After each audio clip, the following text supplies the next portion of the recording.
Today on Live Daily News, an SAISD employee was indicted for theft, early voting reaches one of the best turnouts in San Angelo, and the downtown San Angelo Incorporated is hosting a Halloween event, many of them.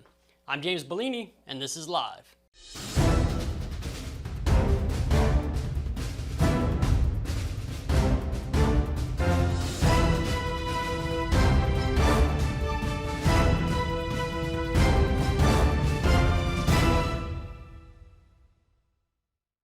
We'll get to the news in a minute, but first, have you voted yet?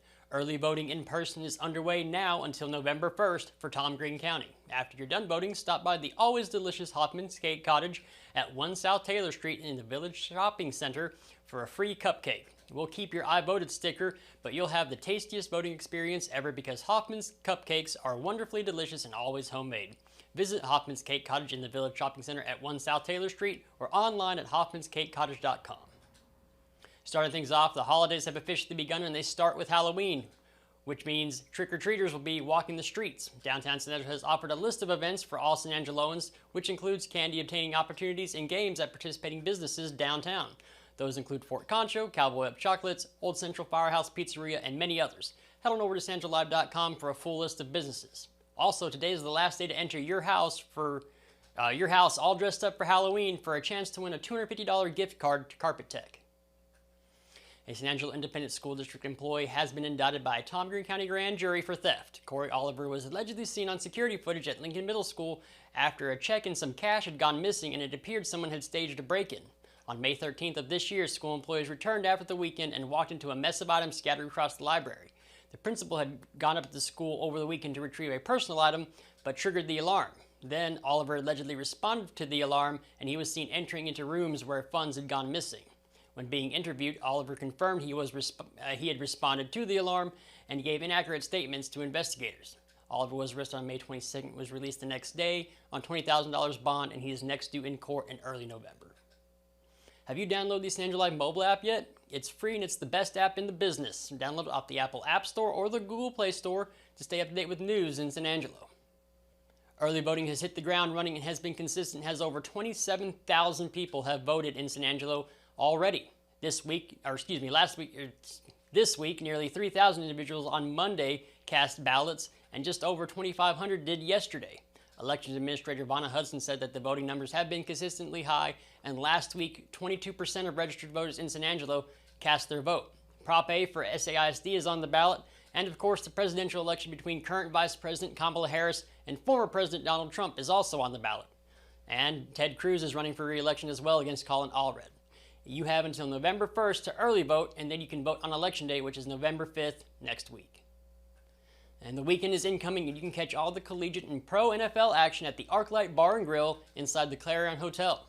The ArcLight has the largest video wall in West Texas and 20 additional flat-screen TVs to keep up with your alma mater, your favorite team, or keep up with all the games for your fantasy team. The ArcLight Bar and Grill also has daily drink specials and specials from the kitchen.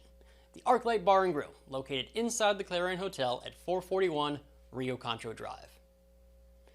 Into weather, San Angelo could be looking at some rain this coming weekend, but it's supposed to be dry for the trick-or-treaters on Halloween tomorrow. Right now, however, it's 84 degrees outside with a high of 87 and then a low tonight of 55. There's also about a 20% chance of rain overnight. It's also quite windy, but that should die down by tomorrow. Speaking of, the high on Halloween is a cool 78, and it'll be partly cloudy Thursday night with a low of 56. On Friday, it'll be mostly cloudy with a high of 83, and in the afternoon, those rain chances pick up to about 30%, and our low is down around 64 Friday night, where those rain chances increase to 60%. We'll also have about a 50% chance of rain all weekend long, with highs in the 80s and lows in the low to mid 60s. And when we come back, Jeff Girsch with ASU talks about the Rams, and then we'll have Avison Miller with the new Nature Center in the studio. She brought some friends. But first, a word from the Bass Bunch. $59,999 for a new Ford Expedition XLT. Get a full-size 3-row seating SUV for the family that needs a lot of room. Equipped with a moonroof, second-row captain seats, along with many more features, make it the absolute perfect SUV. You can only get deals like this at Jim Bass Ford, Houston Hart and Arden Road, or shop 24/7 at bassbunch.com, or use this QR code. Yep, the one on my shirt. Okay, go ahead. All righty, Coach. First drive, you go down the field, you guys fumble it, and it leads to an immediate 3 points off turnovers. Yeah. How did you get the guys to rally? Because obviously after that, it was no problem in that game. Yeah, it's just one of those things. Zorn was trying to make a play. He's trying to get some extra yards and was fighting and battling like he always does, and got hit from behind and the ball popped out. So you got to respond. After that, you want to buckle down and get going. And of course, we give up a 58-yard pass play the next play. Out of it gets them down into field goal range, and they made one. So it's just one of those things. You practice and work hard to get things right during the week, and they made some plays. They got some good players out there. Again, it was an effort play with Zorn. It really was. He was just trying to battle for extra yards, and you sit back and look at it. Now you're thinking, get down on the ground. You got guys coming on you, but end of the day, it's just one of those guys making plays. But our kids were resilient. We felt like we could move the ball. In what we saw defensively, we felt we were in good shape with that.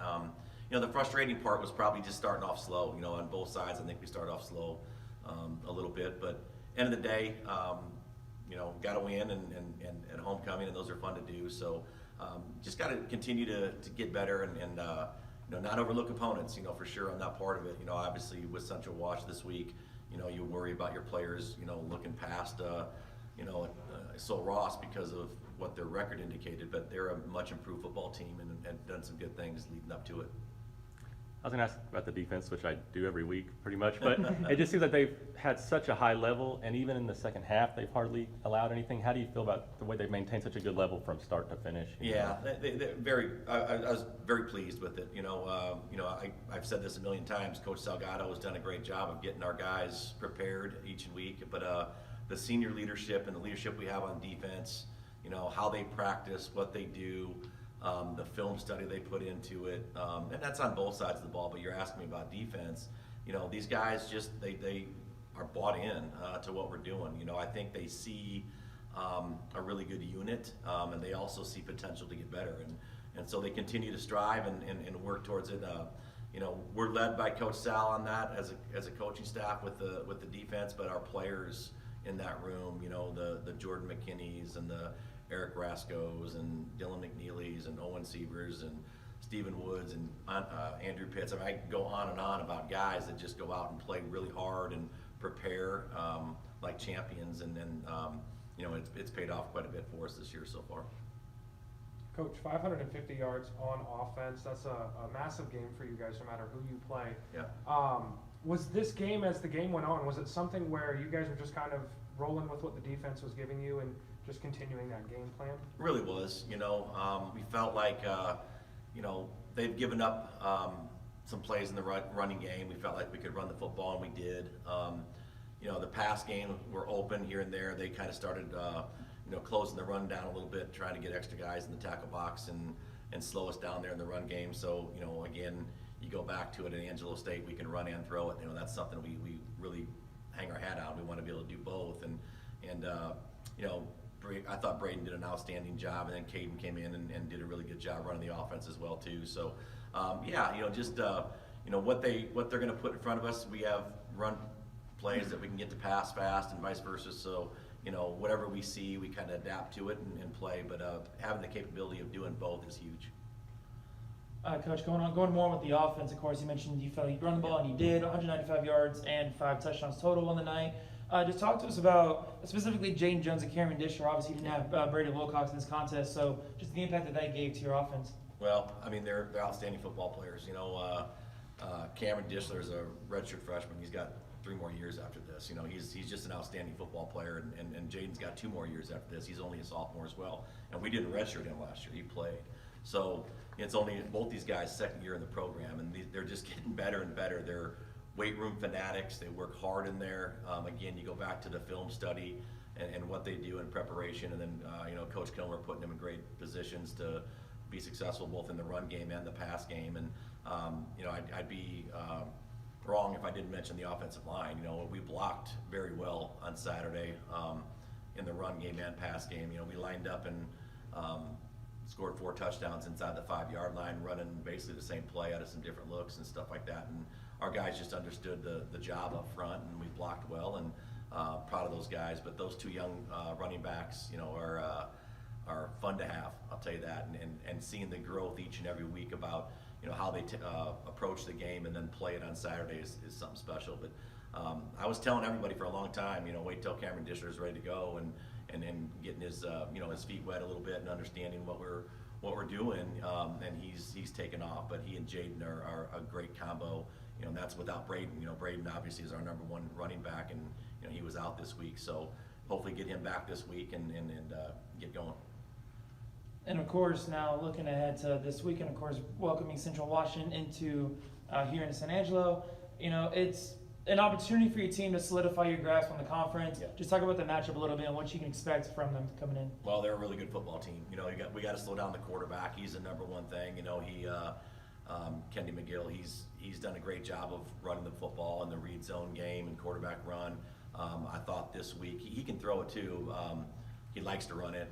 This week I thought against Midwestern State, watching him on film, he really improved in the passing game as well, and hit some receivers that were open and did some great things in that. So he's definitely a dual threat guy there. They got Tyler Flanagan, who was the preseason offensive player of the year in there at tailback. He's a guy that's you got to handle and know where he's at on the field. And then on defense, they're the ranked second in the conference in total defense, right behind us. And you're going to see two really good defenses go at it. They got the Volt kid, who was the defensive player of the year in all of Division II last year. He's back as well, and I think he had 3 picks on Saturday, last Saturday. So, he's a pretty good player. So we're gonna have to make sure, we're playing good football and continuing to prepare well. The other thing I'll say, Coach Fisk, the head football coach there, he's an O-line guy, and this is one of the most fundamental offensive linemen group that we've seen. I mean, they're very good at what they do and running the game, or running the ball and doing those things. So we're going to have to play well and prepare well, but it's exciting, and I'm really glad we have them here in San Angelo. Don't have to travel again, but it should be an outstanding football game. I just wanted to ask one more thing. Last week, you had a running back, a 6-man kid from Water Valley, Cannon Weiss, I think. Can you just talk about his progression going from 6-man football to being able to score a college touchdown? Well, he's a worker, man. He's behind some really good talented running backs, but the kid runs really hard. He's a physical football player. Playing 6-man, he's had to do a lot of that. He's had to play defense. He's had to do a lot on the offense, and the ball's in his hands a lot. So it's no surprise to me that he's had success. Running the football again. Those are the fun ones, man. Those are the ones you love to see. Because he walked down to Angelo State and has continued to get better and better each year, and he's reaping the benefits of staying with it, and then having the opportunity to get out there. And when he does, and the ball gets put in his hands, he does good things with it. So excited for him, and he'll continue to only get better and better as his time here at Angelo State grows. Thank you, Coach. Thank you, Coach. We'll see you.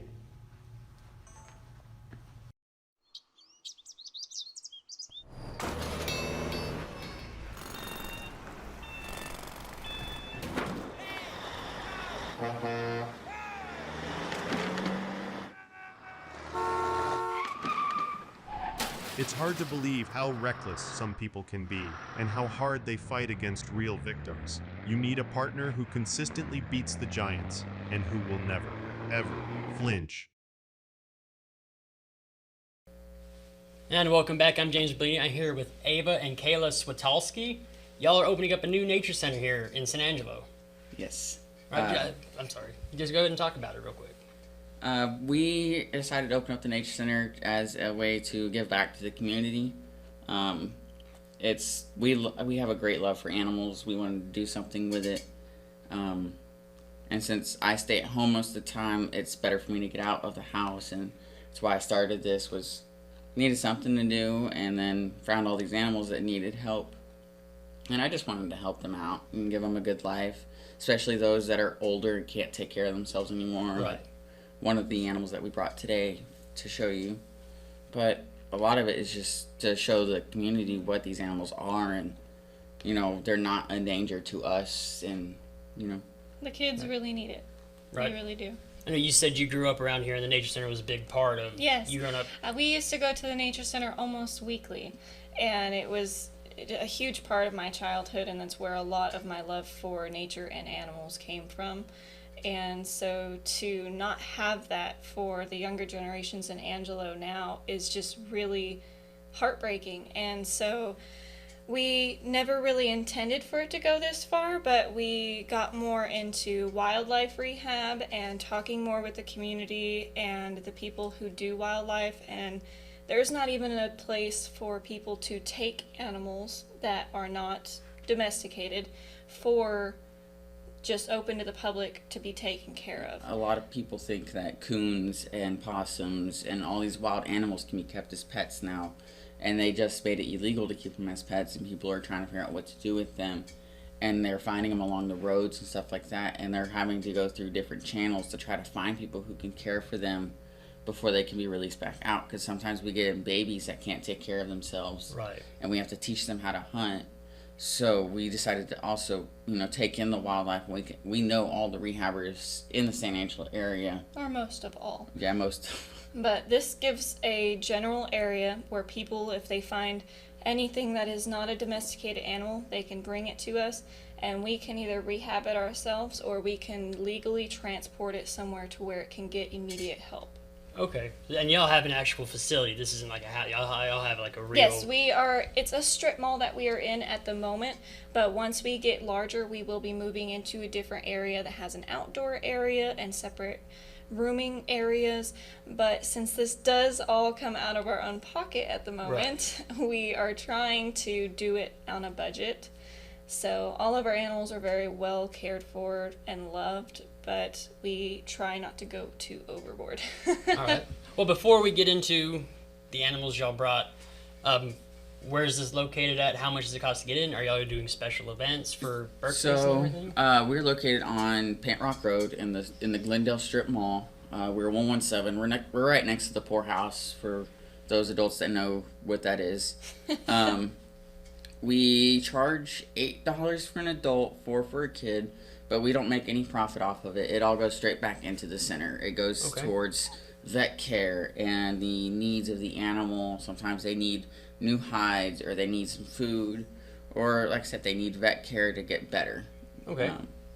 And any profit that is made, it does not go to us. So we partner with 4 main rescues. One is Wild Love Wildlife, and she is in town. And then there is Heartstrings Wildlife in Abilene.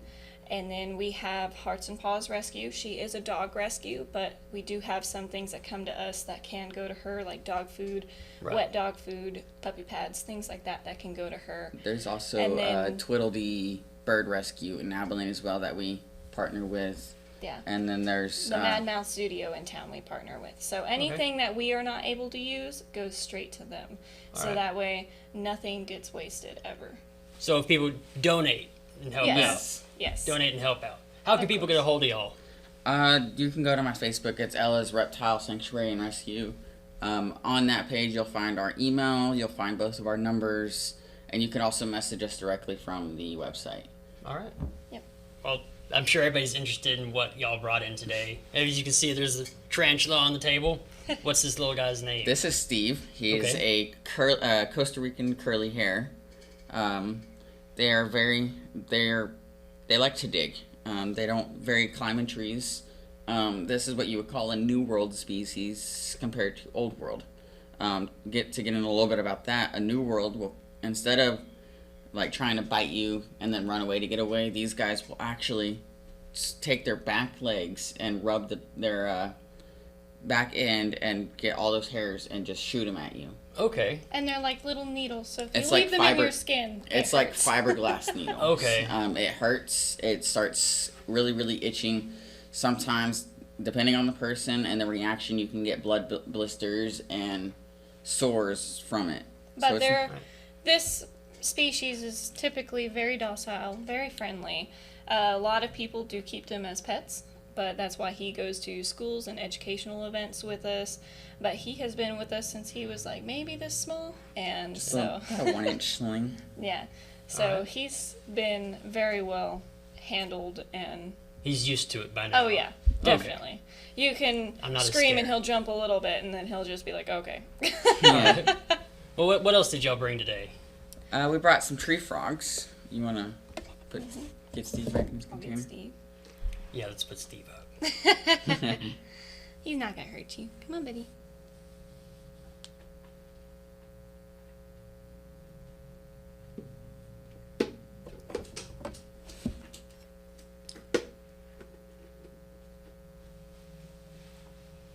All right. So, when people think of tree frogs, they think of the ones that you can find around here, which are the red-eyed tree frogs that you can find after it rains and they're in the trees.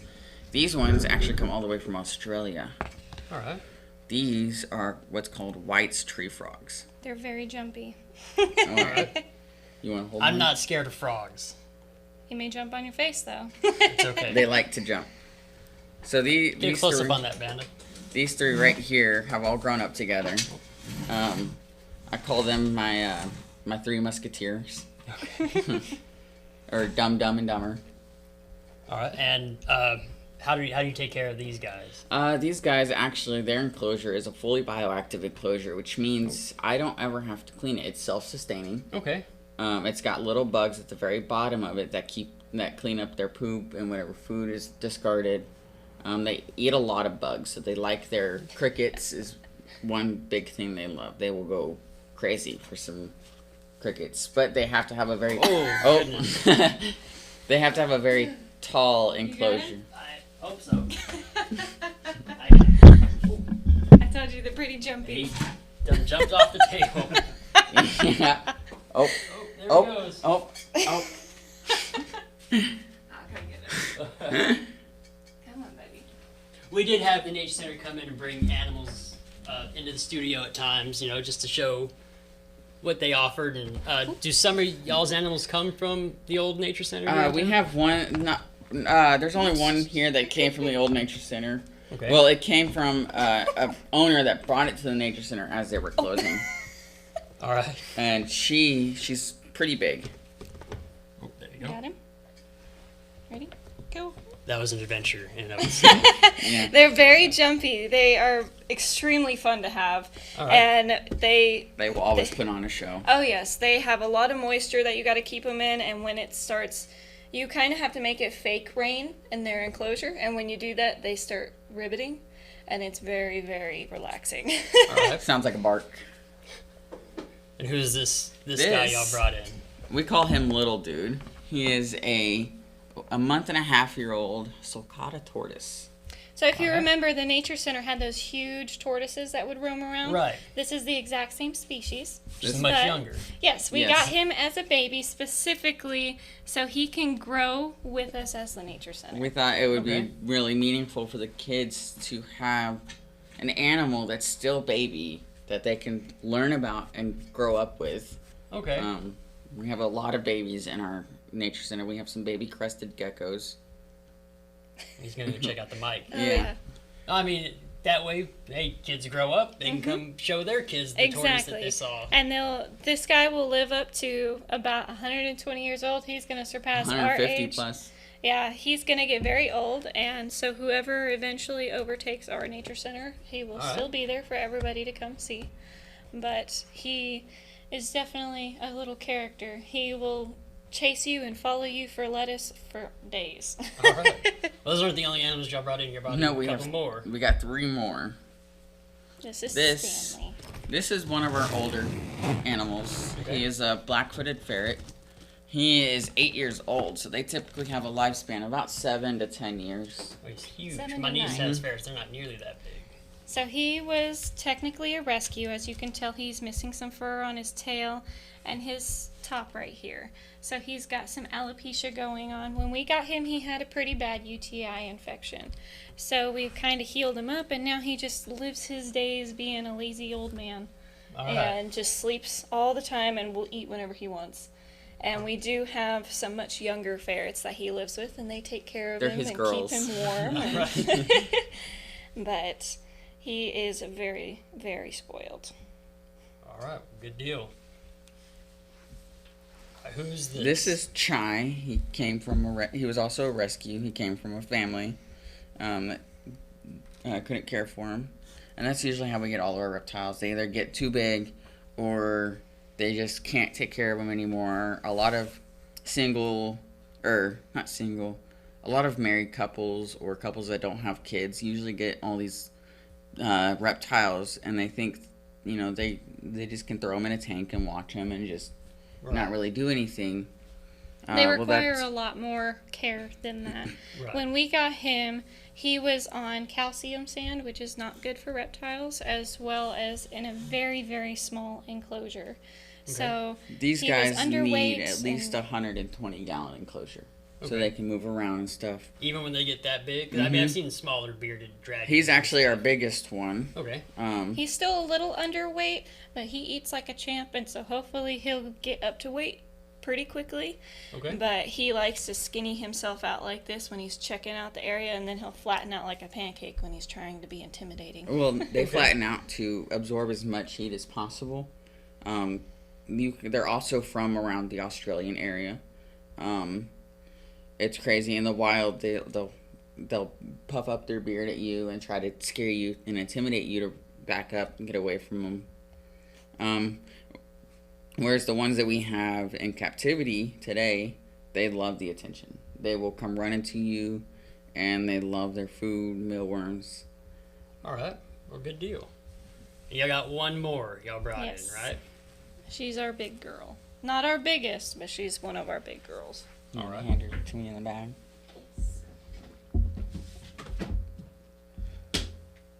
This is one of the rescues that started it all.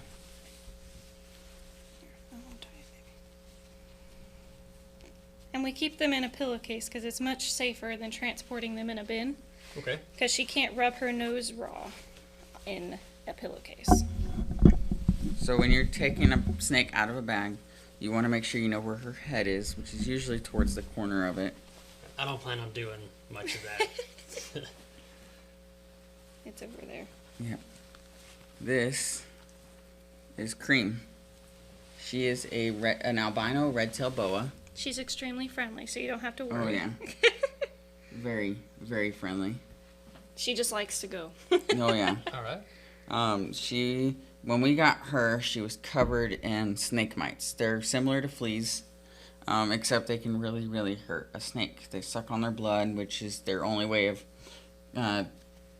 dealing with their temperature, so they don't get too cold or too hot, because they are cold-blooded.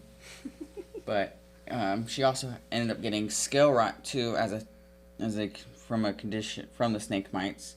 So as you can see, the red patch on her face. But she came, like I said, she came from a previous owner that had her, and they brought her to the nature center. From what we understood is that she was in an enclosure that was way too small for her, and that's why she has that bump on her nose. It's a deformity. It'll never go away. It'll always be there. All right. But as the nature center was closing, they couldn't care for her, and so they ended up giving her to Tim. At the Mad Mouse Studio. When we first started, he was giving us a chance, and he gave us her to prove ourselves that, you know, we could actually care for these animals and, you know, put ourselves out there. Okay. And she's made a lot of progress since then. We're still trying to get her weight up. As you can see, you can still see her spine. She's supposed to be a lot plumper. She was in rehab for 1.5 years. It takes a long time to get rid of mites and scale rot and stuff like that because you have to wait for them to shed out of the cycle.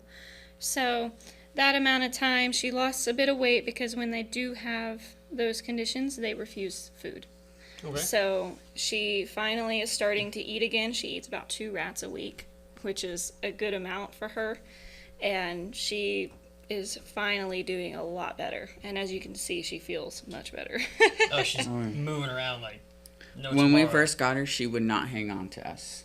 She would be this floppy snake and had no motivation to do anything. And since we've gotten her and we've rehabbed her as much as we can, she has some sort of strength to actually hold on now and actually grip. But it's been a long road with her. Alright. We're hoping that we'll have her For a long time. Right. But she loves kids. And what other animals do y'all have that are... So other animals that we have leopard geckos. They're pretty cool to watch. They actually eat their own shed when it comes off of them. We have tiger salamanders. They still don't have their colors. They're still green. They're in an enclosure that's nothing but pretty much water, because they live around the water area. They dig burrows around riverside, and they swim in the water for their food. We have a lot of ball pythons, a lot of them. Those are our main rescue that come in.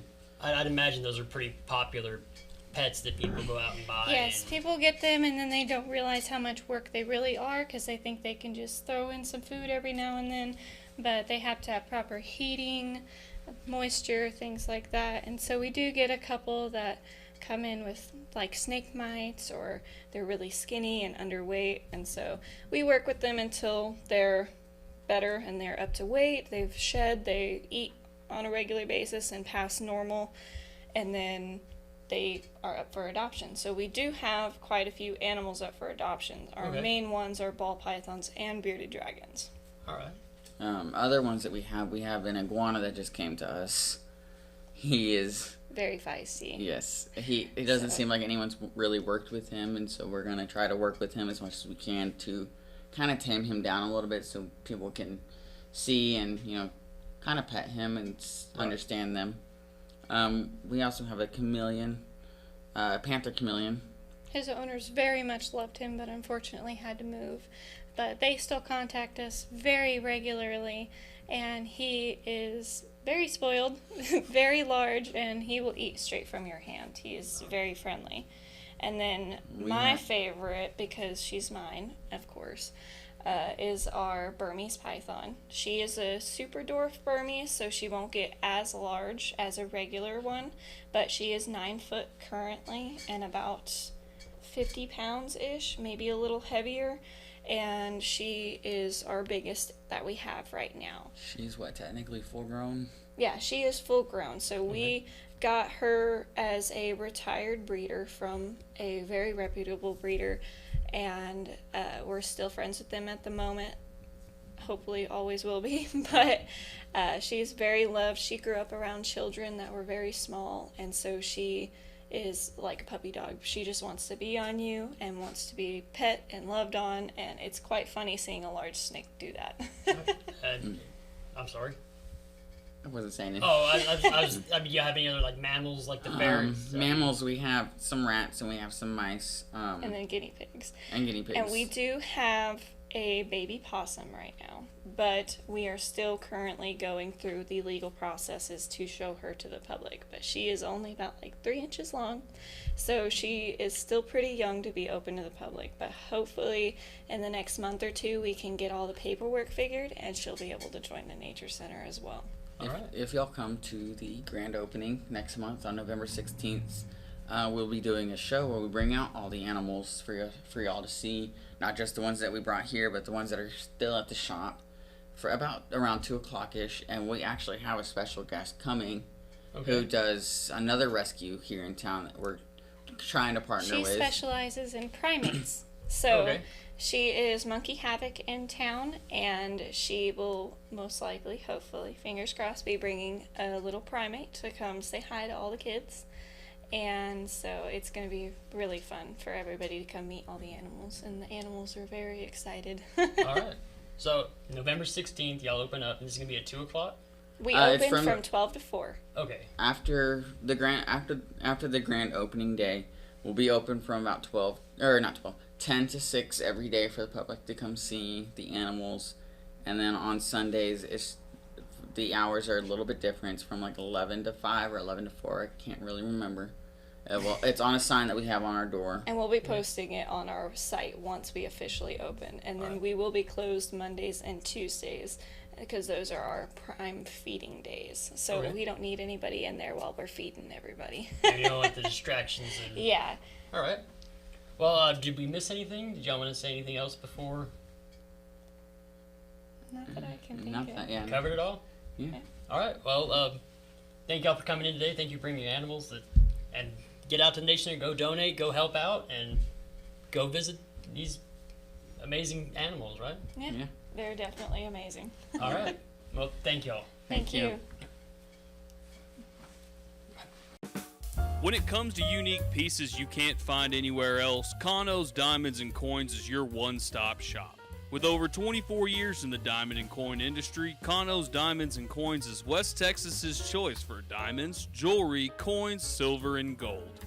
Owner Bill Kano stands by his work and offers free consultations, including estate jewelry.